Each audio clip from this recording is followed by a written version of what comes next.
శ్రీమాత్రే నమః, శ్రీ గురుభ్యో నమః. మన ఛానల్లోకి స్వాగతం.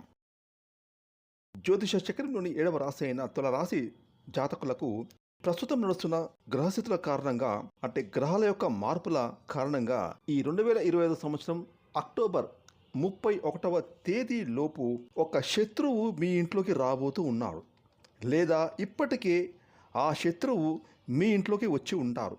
అంటే మీకు తెలియకుండానే మీ ఇంట్లోనే మీకు శత్రువు మీరు చేసే ప్రతి పనికి అడ్డు చెప్తూ, ప్రతి పని కూడా మోకాలు అడ్డు పెడుతూ ఉంటాడు.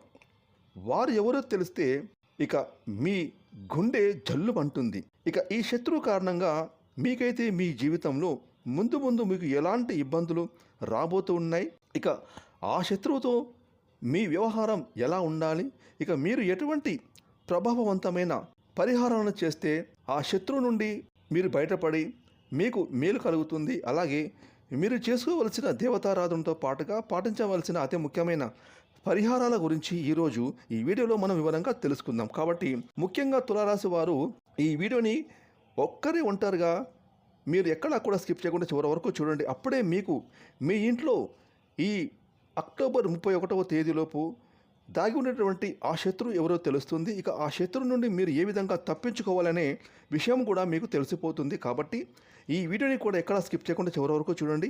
అదేవిధంగా ఈ వీడియోకి ఒక లైక్ అండ్ షేర్ ఇవ్వండి. ఎందుకంటే తులారాశిలో పుట్టిన వారు ఈ వీడియోను చూసి వారు కూడా జాగ్రత్త పడతారు అని చెప్పడంలో ఎటువంటి సందేహం లేదు. కాబట్టి మీరు మాత్రం ఈ వీడియోని ఒక్కరే ఒంటరిగా చూసి ఈ వీడియోకి ఒక లైక్ అండ్ షేర్ ఇవ్వండి. ఇక వివరాలకు వెళ్తే కనుక తులారాశి రాశి చక్రంలో 7వ రాశి. చిత్తా నక్షత్రం 3-4 పాదాలు, స్వాతి నక్షత్రం 1-2-3-4 పాదాలు, విశాఖ నక్షత్రం 1-2-3 పాదాలలో జన్మించిన వారందరూ కూడా తులారాశికి చెందుతారు. ఈ రాశికి అధిపతి శుక్రుడు. ఇక ఈ యొక్క తులారాశికి చెందిన వారు తమ జీవితంలో ఎదురయ్యేటటువంటి కష్ట నష్టాలకు ఎత్తులకు పై ఎత్తులు వేయడంలో నేర్పరులు. అంటే ఎప్పుడైనా తమ జీవితంలో ఎలాంటి కష్టాలు ఒడిదుడుకులు, అవి కెరీర్ పరంగా కానీ, వృత్తి ఉద్యోగం వ్యాపారంగా కానివ్వండి, ఎలాంటి ఒడిదుడుకులు సమస్యలు ఆపదలు గండాలు వచ్చినా వాటన్నిటిని కూడా వాటికి ఎత్తులకు పై ఎత్తులు వేసి ఆ గండాల నుండి సమస్యల నుండి అతి తొందరగా బయటపడే నేర్పును కలిగి ఉంటారు. ఇక వీరు ఈ రాశి వారు, అంటే ఈ తులారాశి వారు చాలా అంటే చాలా మేధావులుగా సంఘంలో గుర్తింపును పొందుతారు. ఇక తమ జీవితంలో అత్యున్నతమైన స్థానాలను అధిరోహించడానికి ఈ తులారాశి వారు చాలా కష్టపడుతూ శ్రమపడుతూ నలుగురి కంటే ముందు తమ జీవితంలో స్థిరపడాలని అధికంగా కోరుకుంటూ ఉంటారు.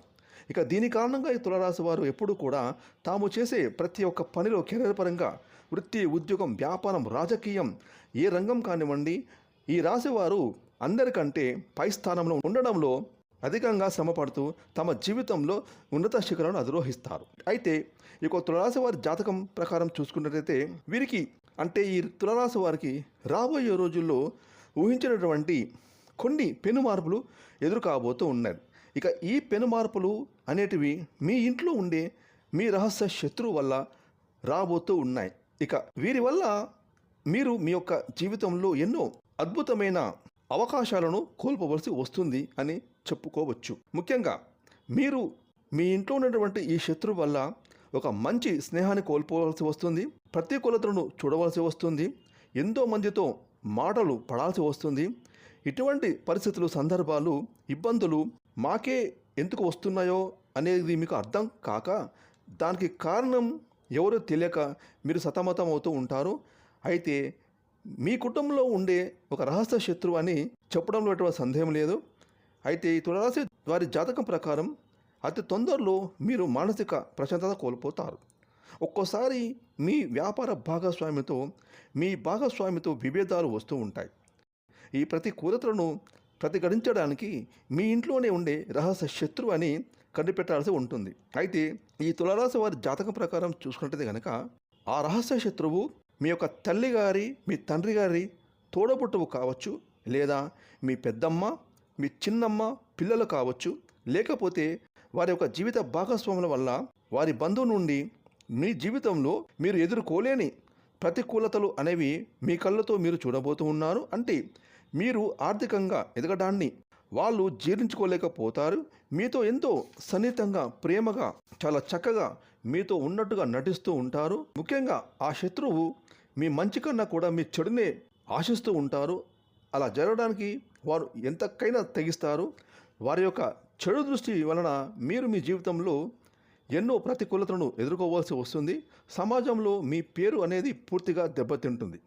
ఇక మరికొంతమంది ఈ యొక్క తులరాశి వారి జాతకంలో వారు మంచి మంచి అవకాశాలను కోల్పోవడానికి, అర్థం కాక నష్టపోవడానికి కారణం కూడా వారి యొక్క బంధువులు కావచ్చు, లేకపోతే వారి భాగస్వాములు కావచ్చు, వారి పిల్లలు కావచ్చు. ఈ విధంగానైతే వారి మూలకంగా ఈ రాశివారు నష్టపోయే సందర్భాలైతే మీ జాతకంలో కనిపిస్తూ ఉన్నాయని చెప్పుకోవచ్చు. మీ ప్రాణ స్నేహితులతో మీరు విభేదాలు తెచ్చుకోవడానికి గల కారణం కూడా వీరే. అలా అని అందరూ ఆ విధంగా ఉంటారని కాదండి. కొంతమంది మనస్తత్వం ఏ విధంగా ఉంటుందో మనం ఖచ్చితంగా గ్రహించుకోవచ్చు. ఎంతో ప్రేమగా వారు మనతో మాట్లాడుతున్నప్పటికీ మన మంచి వారు కోరుతున్నారా, లేకపోతే మన చెడును, మన కీడును వారు కోరుకుంటున్నారా అని వారి యొక్క బిహేవియర్, వారి యొక్క ప్రవర్తన కారణంగా, వారు మాట్లాడే విధానం వల్ల మనం ఖచ్చితంగా వారిని గ్రహించగలుగుతాం. అయితే ఒకవేళ అటువంటి వారు కనుక మీ యొక్క కుటుంబ సభ్యుల్లో ఎవరు ఉన్నా సరే, అలాంటి వారితో మీరు ఎంత దూరంలో ఉంటే అంత మంచిదని చెప్పొచ్చు. ముఖ్యంగా ఈ తులారాశి వారు మీ యొక్క ఆర్థిక లావాదేవీల గురించి, అంటే మీ యొక్క బిజినెస్ పరమైనటువంటి ట్రాన్సాక్షన్స్ గురించి కానీ, మీరు చేయదలిచిన ముఖ్యమైన పనులు కానివ్వండి, ముఖ్యంగా మీ యొక్క అప్పుల గురించి కానీ, మీకు వచ్చే ఆదాయం లాభాల గురించి కానీ, ఎట్టి పరిస్థితుల్లో మీరు మాత్రం మీ కుటుంబ సభ్యులతో తప్ప వేరే వ్యక్తుల ముందు అసలు చర్చించకండి. ఈ విధంగా మీ కుటుంబ సభ్యుల్లో, మీ బంధువుల్లో మీ శత్రువులు ఉన్నారు. వారు మీ మీద అసూయ పెంచుకుంటూ ఉన్నారు. మీరు చేస్తున్న ప్రతి పని, అంటే వృత్తి, ఉద్యోగం, వ్యాపారంలో నష్టాలు చవిచూడడానికి, మీరు డబ్బులను కోల్పోవడానికి, ఇలాంటివన్నీ సమస్యలకు కారణం ఆ శత్రువే. అదేవిధంగా మీ జీవిత భాగస్వామితో మీకు అకారణంగా విభేదాలు రావడానికి గల కారణం కూడా ఆ శత్రువే. తెలుసుకోండి. వారి వలలో పడితే మాత్రం అంతా కోల్పోవలసి వస్తుంది. మీకు మీ ఇంట్లో శత్రువు ఎవరనే విషయం తెలుసుకోకుండా మీ వ్యక్తిగత విషయాలు, ఫ్యూచర్ కార్యాచరణ విషయాలు ఏమిటి అని వారితో షేర్ చేసుకుంటే, దాన్ని అవకాశంగా ఆసరాగా చేసుకొని మీ రహస్య శత్రువు మిమ్మల్ని దెబ్బతీయడానికి ప్రయత్నం చేస్తారు. కాబట్టి అలాంటి వ్యక్తులకు దూరంగా ఉండే ప్రయత్నం చేయండి. అయితే తులారాశి జాతకులకు ఇలాంటి సమస్యలు రాకుండా ఉండడానికి, శత్రువులు మిత్రులుగా మారడానికి, మీ ఇంట్లో సమస్యల నుండి అధిగమించడానికి మీరు చేసుకోవాల్సిన పరిహారాలు చూస్తే గనక, శుక్రవారం రోజున మీరైతే లక్ష్మీదేవికి కుంకుమార్చన చేయించుకోవడం చాలా శుభకరం. అదేవిధంగా ఆ శ్రీ మహాలక్ష్మీదేవిని భక్తితో ఆరాధించండి. అలాగే ఏదైనా ఒక వారం శనివారం రోజున ఆంజనేయ స్వామి దేవాలయంలో నెయ్యి దీపాన్ని వెలిగించాలి. ఇలా చేయడం వల్ల వృత్తి వ్యాపారాలు అభివృద్ధి చెందుతాయి. శత్రువులు మిత్రులుగా మారడానికి అవకాశం అధికంగా ఉంటుంది. ఫ్రెండ్స్, చూసారు కదండి, తులారాశి వారిలో ఎటువంటి రహస్య శత్రువు ఉన్నారు, ఆ శత్రువు నుంచి ఏ విధంగా తప్పించుకోవాలో తెలుసుకున్నాను కదా. ఈ వీడియోని లైక్ చేయండి, షేర్ చేయండి. అలాగే ఇప్పటివరకు మీరు కనుక మన ఛానల్ని సబ్స్క్రైబ్ చేసుకోకపోతే ఇప్పుడే సబ్స్క్రైబ్ చేసుకొని ప్రక్కన వచ్చిన ఆన్లైన్ బెల్ ఐకాన్ యాక్టివేట్ చేసుకున్నట్లయితే మేము చేస్తే మరి ఇలాంటి లేటెస్ట్ వీడియోలో ముందుగానే మీకు నోటిఫికేషన్ వస్తాయి. Thanks for watching.